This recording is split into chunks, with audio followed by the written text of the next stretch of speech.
Hello बच्चों, आइए इस प्रश्न को पढ़ते हैं। पी प्रकार के अर्धचालक पर किस प्रकार का आवेश होता है?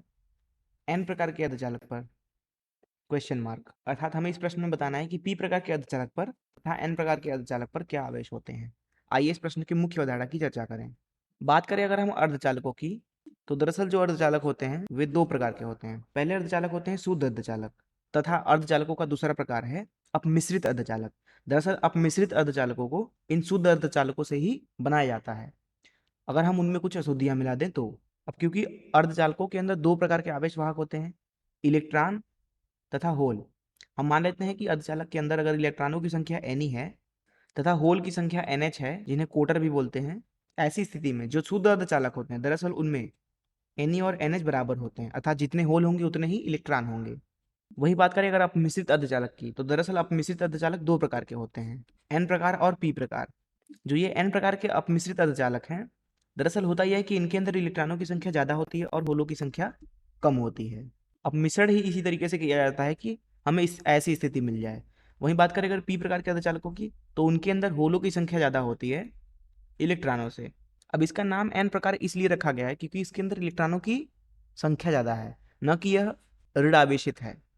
वहीं अगर पी प्रकार जो आप देख रहे हैं नाम, अर्थात पॉजिटिव टाइप अर्थात धनात्मक प्रकार, यह भी इसलिए दिया गया है क्योंकि होल के ऊपर थोड़ा थोड़ा धन आवेश जैसा गुण होता है, न कि इसलिए कि जो अर्धचालक मिलता है वो धन आवेशित होता है। अर्थात हम ये कह सकते हैं कि जो एन प्रकार और पी प्रकार के अर्धचालक होते हैं, जो कि अपमिश्रित अर्धचालक होते हैं, उनके ऊपर कोई आवेश नहीं होता है। दरअसल वे दोनों ही उदासीन होते हैं। आइए समझते हैं किस तरीके से। मान लीजिए हमारे पास में एक अर्धचालक है। उदाहरण के लिए हम इस अर्धचालक को चतुर्संयोजी मान लेते हैं और हम मान लेते हैं कि ये उदासीन है, अर्थात इसके ऊपर कोई आवेश नहीं है। अब हम क्या करते हैं कि चतुर्संयोजी तत्व के अंदर एक पंच संयोजी तत्व मिला देते हैं। हम मान लेते हैं कि जो ये पंच संयोजी तत्व हम मिला रहे हैं ये भी उदासीन है।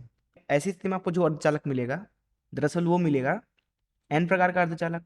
अब क्योंकि पंच संयोजी तत्व जो आप मिला रहे हैं चतुर्संयोजी तत्व में, ये दोनों ही उदासीन हैं, इसलिए जो ये एन प्रकार का अर्धचालक मिलेगा ये भी उदासीन होगा। इसी तरीके से जब आप इस चतुर्संयोजी तत्व के अंदर एक त्रिसंयोजी उदासीन तत्व मिलाएं, यह भी आप उदासीन लीजिए, तो इस तरीके से मिलने वाला जो अर्धचालक होगा वो दरअसल पी प्रकार का होगा।